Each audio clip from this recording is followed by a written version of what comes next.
This is my penny and nickel lesson reflection, Module 4, Assignment 5.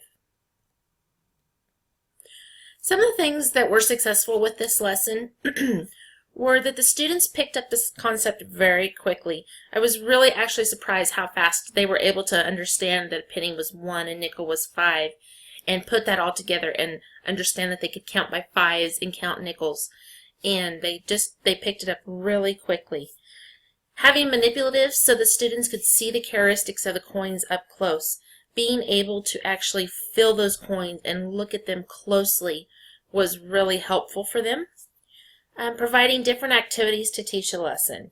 I had the piggy bank activity. I had the books at the beginning that told about the pennies and the nickels. Doing the bubble maps. Doing the smart board activity. Many different activities that dealt with the same thing, and the Engage New York lesson, putting it all together. I think that the children found it very fun. As I said, infusing technology into the lesson, they really seemed to enjoy the smart board game, so I think that was a really fun idea. Including the ELL student with para support. It just seemed to be really, I was very concerned that he was not going to pick it up and not follow through and follow along with me.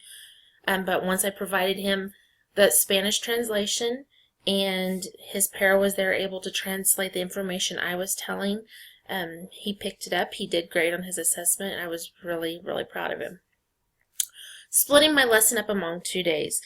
My lesson was very long. I had a lot of stuff I wanted to cover, so rather than doing 55 minutes in one day, I split it up in 2 days. And then that way, the second day, I was able to go back and touch up on the first day's teachings. Some of the things that I felt didn't work so well with the lesson. I feel like I needed to focus less on the characteristics of the coin, and more on the value in real life situations. I just feel like I focused way too much dealing with the bubble map and describing the coins and that thing. And I really should have focused more on the values, bringing it into Engage New York, doing more with Engage New York and that. The lesson took longer to teach than I expected. When I planned, I was planning for about 35 minutes. Ended up taking 55 minutes. So that did take much longer than I planned. The classroom setup made the teaching a real challenge. I had things I wanted to show on the Elmo, but I don't feel comfortable sitting down at the desk and teaching. I wanted to be up in front of the students. So it made it really, really challenging just how the classroom is set up. And it's not the teacher's fault. It's just there's limited room. This is a 24-student classroom. So, we just do what we can. The smart board is in a location that just doesn't work so well, but there's only so many places you can put it. Another thing is the coin rub on the assessment. The students were really getting flustered with that and not understanding, and it was something I added as an extra onto the assessment paper, and they just were not able to understand how to do it even after I showed them. So that's something that I really didn't need to have on there. And then the last one is to choose lower level students for the problems. I did have my ELL student come up and help me with one problem on the board. I did pick the higher level students for the other problems, and I should have tried to get some of the lower level students to agree to come up and work on the problem.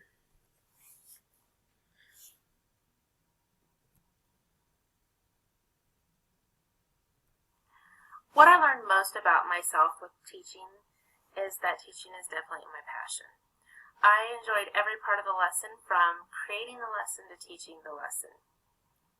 I spent a lot of time researching activities to go with my lesson, which is something I need to work on. I know that as a teacher, especially in your first few years of getting the hang of lesson planning, the more activities you put in that lesson, the more overwhelming it can be.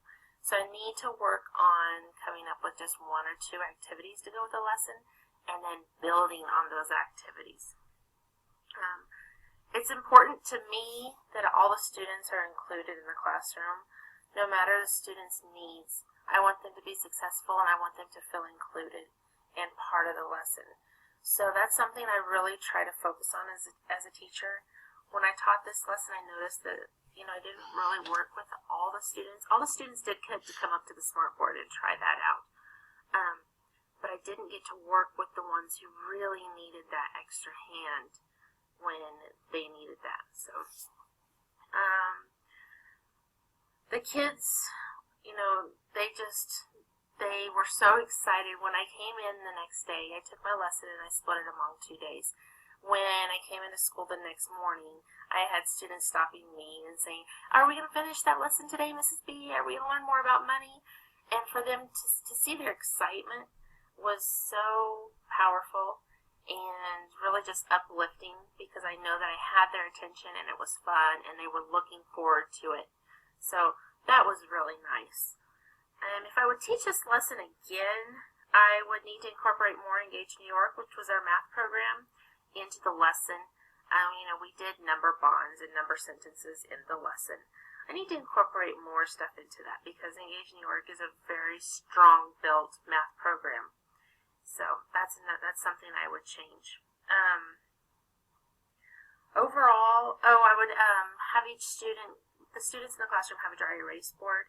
And instead of just calling students up individually, a couple to the board to do some of the problems with the Engage New York, I would have the students have their dry erase boards on the carpet, and I would let each student do a problem on their own or do it as partners.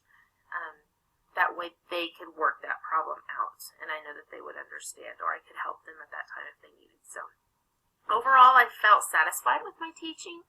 And I look forward to strengthening my weaknesses in the future.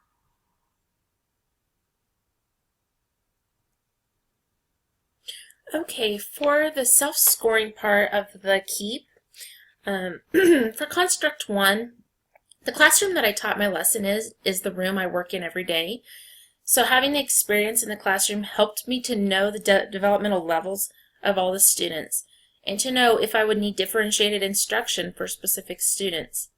I provided several different resources in my lesson plan, such as using manipulatives, technology, worksheets, assessments, and bubble maps.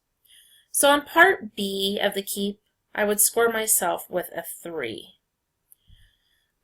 I also provided information in a native language for an ELL student, which helped him to make the connection. So I would use a score of 2 on Part C. Dealing with Part A, I feel that my planning is developing, as I've not had a lot of experience writing lesson plans that incorporate many different student needs. So I would score myself a 2 on Part A.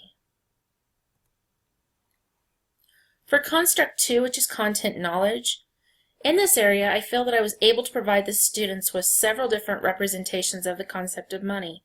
I had a thorough knowledge of the content and was able to provide different learning experiences for the students. On Part A, I would score myself with a 3.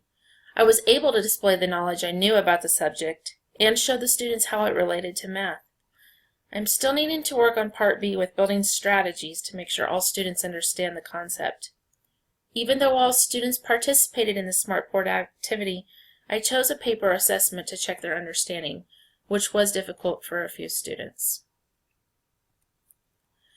Construct 3, which is instructional practice. Planning for instruction was a challenge for me. Some of my methods of the lesson were effective and others weren't. I feel that I may have planned too many activities for the lesson, which very easily could be overwhelming for myself as a teacher and the students.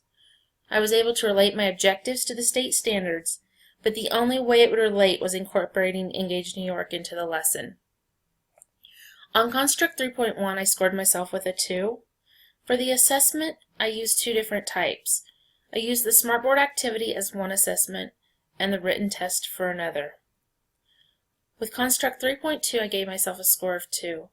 I feel that this area is a weakness in my teaching and an area I need more experience on. Thank you.